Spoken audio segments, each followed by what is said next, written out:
ಸಚಿವ ಶಾಸಕ ರಮೇಶ್ ಜಾರಕಿಹೊಳಿ ವಿರುದ್ಧ ಎಫ್ಐಆರ್ ದಾಖಲಾಗಿದೆ ಅನ್ನುವ ಮಾಹಿತಿ ಈಗ ಲಭ್ಯವಾಗ್ತಾ ಇದೆ. ಮಾಜಿ ಸಚಿವ ರಮೇಶ್ ಜಾರಕಿಹೊಳಿ ಮೇಲೆ ಎಫ್ಐಆರ್ ಆಗಿದೆ. ಐಪಿಸಿ ಸೆಕ್ಷನ್ 420 ಅಡಿಯಲ್ಲಿ A1 ಆಗಿರುವಂತ ರಮೇಶ್ ಜಾರಕಿಹೊಳಿ ಅಪೆಕ್ಸ್ ಬ್ಯಾಂಕ್ನಿಂದ ಸಾಲವನ್ನು ಪಡೆದುಕೊಂಡಿದ್ದಂಥ ಜಾರಕಿಹೊಳಿ ಅವರು ಚಾಮರಾಜಪೇಟೆಯ ಕರ್ನಾಟಕ ರಾಜ್ಯ ಸಹಕಾರಿ apex bank Jarkiholi, Vasant V Patil, Shankar Pawade ಮೇಲೆ ಎಫ್ಐಆರ್ ದಾಖಲಾಗಿದೆ. ಸೌಭಾಗ್ಯಲಕ್ಷ್ಮಿ ಶುಗರ್ಸ್ ಲಿಮಿಟೆಡ್ ಇಬ್ಬರು ಪದಾಧಿಕಾರಿಗಳ ಮೇಲೂ ಕೂಡ ಎಫ್ಐಆರ್ ದಾಖಲಾಗಿದೆ. ಸಾಲವನ್ನ ಪಡೆದುಕೊಂಡು ವಂಚನೆ ಮಾಡಿದ್ದಾರೆ ಅಂತೇಳಿ ಐಪಿಸಿ ಸೆಕ್ಷನ್ 420 ಅಡಿಯಲ್ಲಿ ಮಾಜಿ ಸಚಿವರಾಗಿರುವಂತಹ ಜಾರಕಿಹೊಳಿ ಅವರ ವಿರುದ್ಧ ಎಫ್ಐಆರ್ ದಾಖಲಾಗಿದೆ. ಕಾರ್ಖಾನೆ ಸ್ಥಾಪನೆ ವಿಸ್ತರಣೆ ನಿರ್ವಹಣೆಗಾಗಿ ಸಾಲವನ್ನ ಪಡೆಯಲಾಗಿತ್ತು ಅಂತ ಹೇಳಲಾಗ್ತಾ ಇದೆ. ಸೌಭಾಗ್ಯಲಕ್ಷ್ಮಿ ಶುಗರ್ಸ್ ಲಿಮಿಟೆಡ್ ಕಂಪನಿ ಹೆಸರಲ್ಲಿ ಸಾಲವನ್ನ ಪಡೆದುಕೊಂಡಿದ್ರು. ಬೆಳಗಾವಿ ಜಿಲ್ಲೆ ಗೋಕಾಕ್ನಲ್ಲಿರುವ ಶುಗರ್ ಫ್ಯಾಕ್ಟರಿ ಇದು 2013ರಿಂದ 2017ರವರೆಗೆ 232 ಕೋಟಿ .88 ಲಕ್ಷ ನೋಡಿ, 232 ಕೋಟಿ 88 ಲಕ್ಷ ಸಾಲ ಮಂಜೂರಾಗಿತ್ತು. ಸಾಲ ಮರುಪಾವತಿ ಮಾಡದೆ ವಂಚನೆ ಮಾಡಿರುವ ಆರೋಪ ಇದು. 2023ರ ವೇಳೆಗೆ 439 ಕೋಟಿ ರೂಪಾಯಿ 7 ಲಕ್ಷ ರೂಪಾಯಿ ಸಾಲದ ಮೊತ್ತ ಬಾಕಿ ಉಳಿಸಿಕೊಂಡಿದ್ದಾರೆ.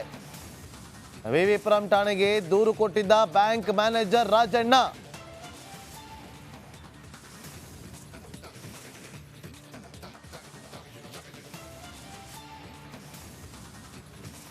ನಾಗರಾಜ್ ನಮ್ಮ ಪ್ರತಿನಿಧಿ ಲೈವ್ ನಲ್ಲಿ ಜಾಯ್ನ್ ಆಗಿದ್ದಾರೆ. Nagaraj, what next? 420 ಕೇಸ್ ದಾಖಲಾಗಿದೆ, ಏನಾಗುತ್ತೆ ಮುಂದೆ? ತನಿಖೆಯ ಹಂತ, ತನಿಖೆ ಹಾದಿ ಹೇಗಿರುತ್ತೆ ನಾಗರಾಜ್?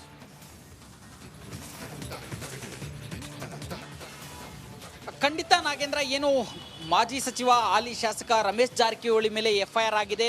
433 ಕೋಟಿ 7 ಲಕ್ಷ ಸಾಲವನ್ನು ಮರುಪಾವತಿ ಮಾಡಿಲ್ಲ ಅಂತಂತೇಳಿ ಈ ನಿಟ್ಟಿನಲ್ಲಿ ಅವರಿಗೆ ಶೀಘ್ರದಲ್ಲೇ ಪೊಲೀಸರ ನೋಟಿಸ್ ಹೋಗೋ ಸಾಧ್ಯತೆ ದಟ್ಟವಾಗಿರ್ತಕ್ಕಂಥದ್ದು.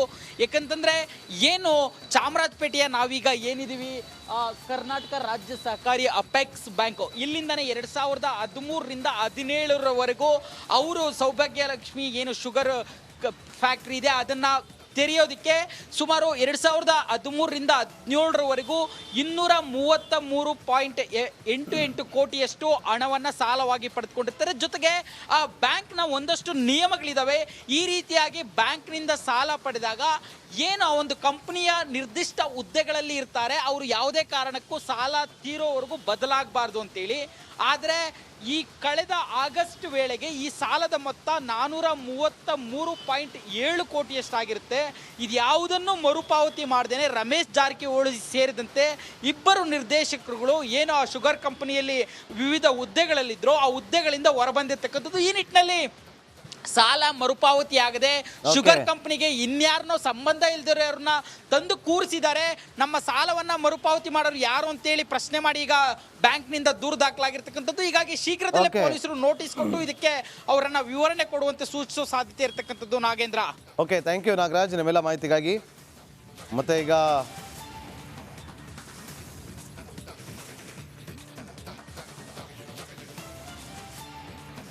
ನಾವು